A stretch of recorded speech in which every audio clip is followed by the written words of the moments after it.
నాలుగేళ్లకొకసారి leap year వస్తుంది. ఏడాదికి 365 రోజులని మనందరికీ తెలుసు. భూమి సూర్యుడు చుట్టూ తిరగడానికి 365.25 రోజుల సమయం తీసుకుంటుంది. అంటే ప్రతి ఏడాదికి పావువంతు రోజు మిగులుతుంది. ఈ 4 పావువంతులు కలిపి 4 ఏళ్లకొకసారి ఒక రోజు ఏర్పడుతుంది. అందులో భాగంగానే ఈ ఏడాది 366 రోజులు వచ్చింది. వాస్తవానికి ఫిబ్రవరి నెలలో 28 రోజులే ఉండాలి. కానీ లీప్ ఇయర్ కారణంగా ఒక రోజు పెరగడంతో క్యాలెండర్లో 29వ తేదీ చేరింది.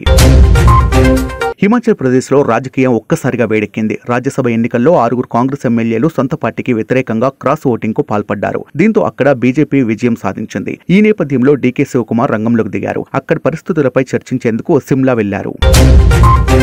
సింగర్ చిన్మయిపై గచ్చిబౌలి పోలీస్ స్టేషన్లో కేసు నమోదైంది. మహిళల వేషధారణపై నటి అన్నపూర్ణమ్మ చేసిన వ్యాఖ్యలకు చిన్మయి కౌంటర్ ఇచ్చింది. దేశంలో పుట్టడం నా కర్మ అంటూ ఆమె కామెంట్ చేసింది. దీంతో హైదరాబాద్ సెంట్రల్ యూనివర్సిటీ విద్యార్థి కుమార్ సాగర్ కంప్లైంట్ చేయడంతో పోలీసులు కేసు బుక్ చేశారు. ఈ రోజు మధ్యప్రదేశ్లో ఘోర రోడ్డు ప్రమాదం జరిగింది. అదుపు తప్పి వాహనం బోల్తాపడగా 14 మంది మృతి చెందారు. 21 మందికి తీవ్ర గాయాలయ్యాయి. క్షతగాత్రులను స్థానిక ఆసుపత్రికి తరలించారు. కాపు ఉద్యమ నేత ముద్రగడ పద్మనాభం జనసేన అధినేత పవన్ కళ్యాణ్ కు లేఖ రాశారు. పొత్తులో భాగంగా 80 అసెంబ్లీ స్థానాలు, 2 ఏళ్లు సీఎం పదవి పవన్ అడగాల్సిందని ముద్రగడ లేఖలో పేర్కొన్నారు. రాడిసన్ హోటల్ డ్రగ్స్ వ్యవహారంలో కీలక ఆధారాలు లభ్యమయ్యాయి. ఈ కేసులో ప్రధాన నిందితుడు వివేకానంద్తో పాటు డైరెక్టర్ క్రిష్ కూడా డ్రగ్స్ తీసుకున్నట్లు పోలీసులు నిర్ధారించారు. Drug peddler Syed Abbas remand రిపోర్టులో సంచలన విషయాలు వెలుగులోకి వచ్చాయి. బీఆర్ఎస్ సిట్టింగ్ స్థానమైన చేవెళ్లపై కాంగ్రెస్ కన్నేసింది. వికారాబాద్ జడ్పీ చైర్పర్సన్ సునీతా మహేందర్ రెడ్డి చేవెళ్ల లోక్సభ స్థానం నుంచి పోటీ చేయనున్నట్టు సీఎం రేవంత్ హింట్ ఇచ్చారు. అధికారిక ప్రకటన రావాల్సి ఉంది.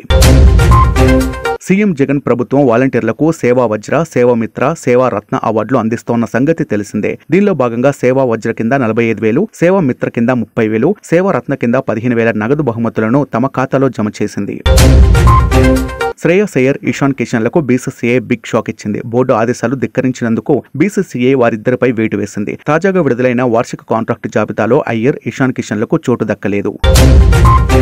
బులియన్ మార్కెట్లో బంగారం, వెండి ధరలు స్వల్పంగా తగ్గాయి. తులం బంగారంపై 10 రూపాయలు తగ్గగా కిలో వెండిపై 100 రూపాయలు తగ్గింది. దీంతో 22 క్యారెట్ల 10 గ్రాముల బంగారం ధర 57,580 కాగా 24 క్యారెట్ల 10 గ్రాముల బంగారం 62,820కి చేరింది. కిలో వెండి 75,300కు లభిస్తుంది.